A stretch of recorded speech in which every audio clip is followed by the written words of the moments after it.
There's this idea that we do all of our learning when we're young, and then when we're grown up, we do all of our doing. And I'm of the opinion that it's wise to be a lifelong learner, to always think, maybe there's something that I don't understand yet. And the basic idea that I've had in my mind today is based in a teaching that I heard some time ago. We are all becoming more aware of the relationship of the European nations with the indigenous people of all continents. And one of the things that I've learned in my life is from the Cree people. And the Cree people spoke about the 7th generation.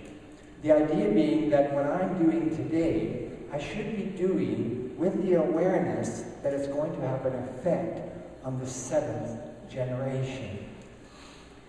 And that is an awareness that the child is a key component of who we are as human beings. The child represents our future.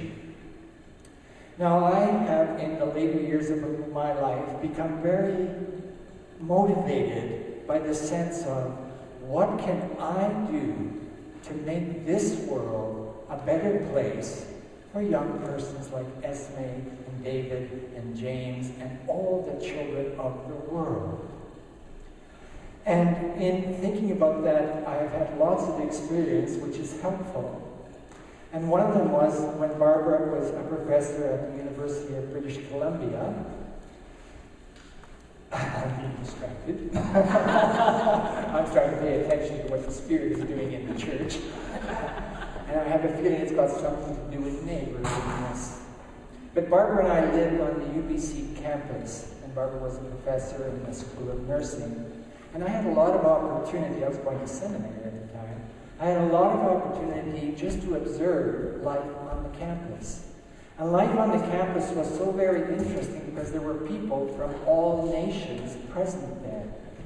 And what I noticed was that at about the age of 2, it really didn't make a difference if a child was from Africa, if a child was from India, if a child was from Korea, if a child was from America or Canada or anywhere in the world. At the age of 2, children are simply excited about life.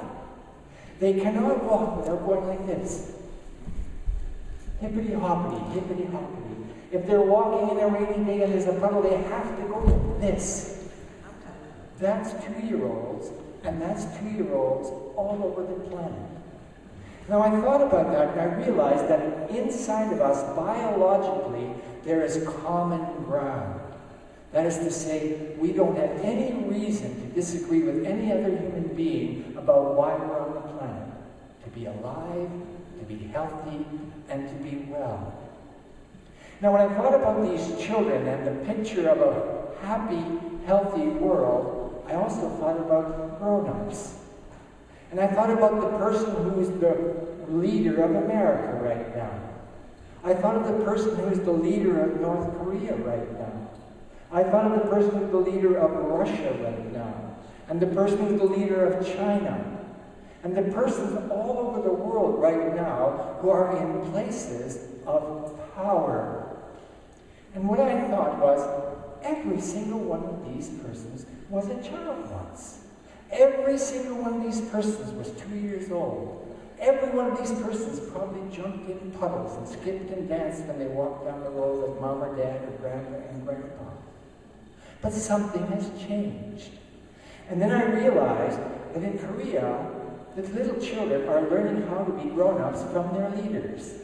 And in America, we're learning how to be grown-ups from our leaders. And the question is, are our leaders speaking and acting in a way that suggests that they have the interests of children at heart? And my general sense is that they don't. I see a few of you nodding in agreement. It seems as if they have their object in another direction. And that direction is basically competing for power. So right now, we have the great nations of the earth standing at each other, quarreling with each other, shouting at each other, threatening each other. And we see this every day in the news. And we wonder, what's going on? Now, one of the solutions I can propose to you is there's a spirit at work in the earth, and it's the spirit of division. And in the Christian tradition, we have a character who's called the devil. And the devil is a word and not a personality, not truly. It's a principle. And guess what it is? It's the principle of division. The devil is the divider, the one who gets between a husband and a wife, the one who gets between a father and a son, or a mother and a daughter, the one who gets between us as neighbors, the one who gives us reasons to say, oh, that person is so low, and I, of course, am so high. Jesus is a teacher who walks about in a time when the earth was deeply troubled by the conflicting powers of the day, the Roman Empire, the temple in Jerusalem. And Jesus is making a point, and he's making a point mostly to the common people. He realizes that what he is saying is not going to have much influence on those who are in high places. They are not interested in what he is interested in. And what he is interested in is bringing the love of God from heaven and into earth, so that the love of God may spread. And I'd like you to imagine that the love of God is something like a cold bacteria or a cold germ.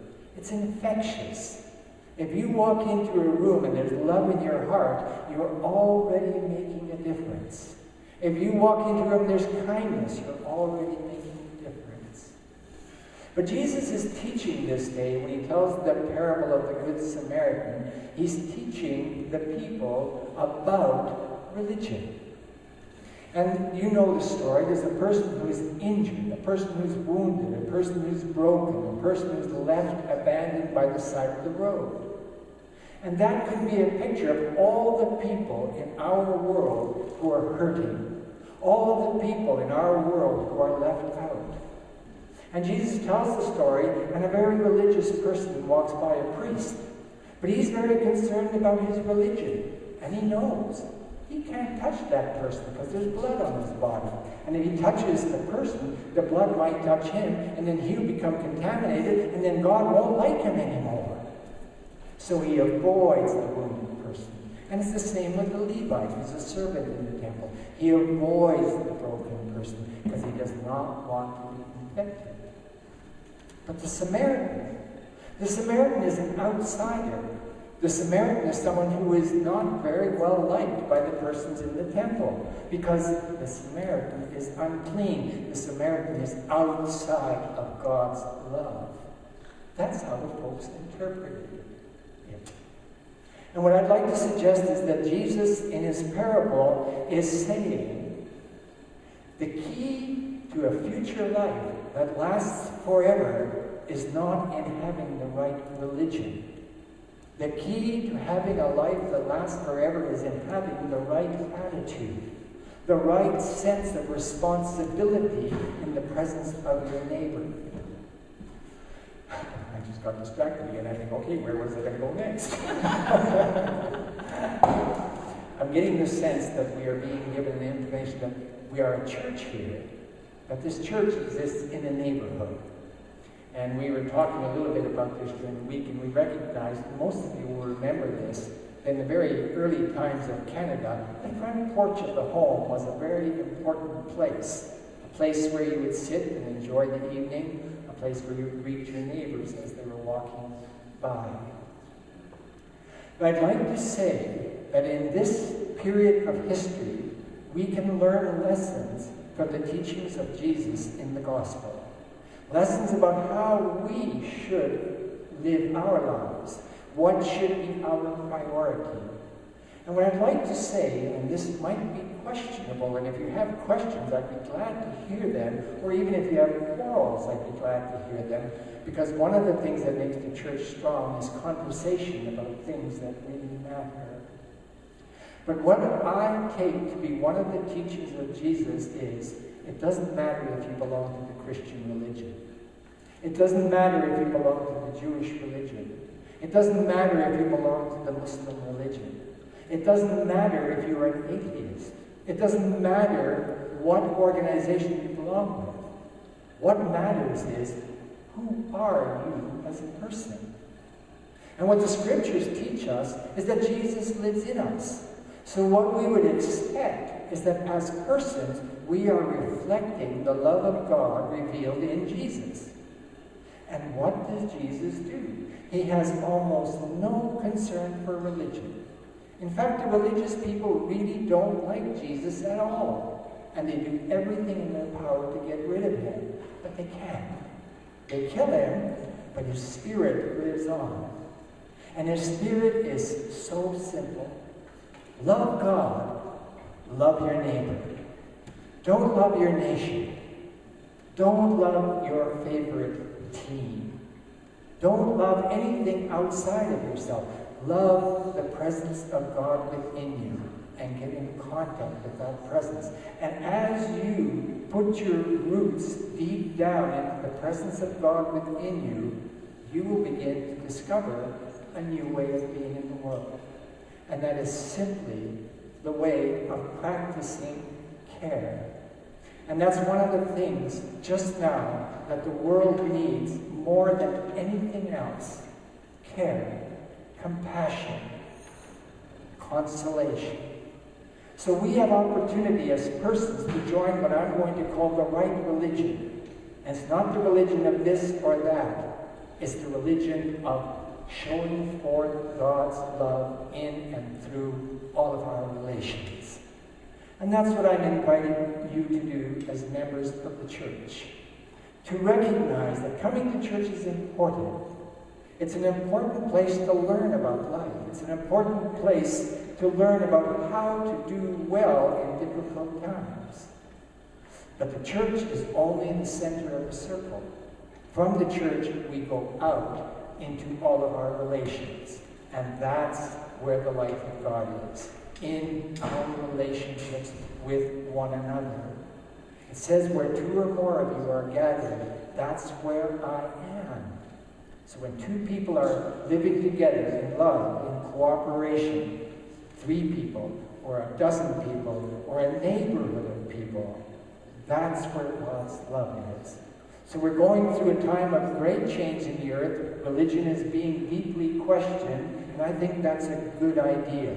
And I hope you will all question what you inherited from your parents and grandparents and say, what do these things mean to me today? How can I let my little light shine so that everyone will see the good that I do and not give me the credit, but give the credit to God? May God, who is now moving over the earth, help us all to be the kindest, most caring people that we are able to be. Amen.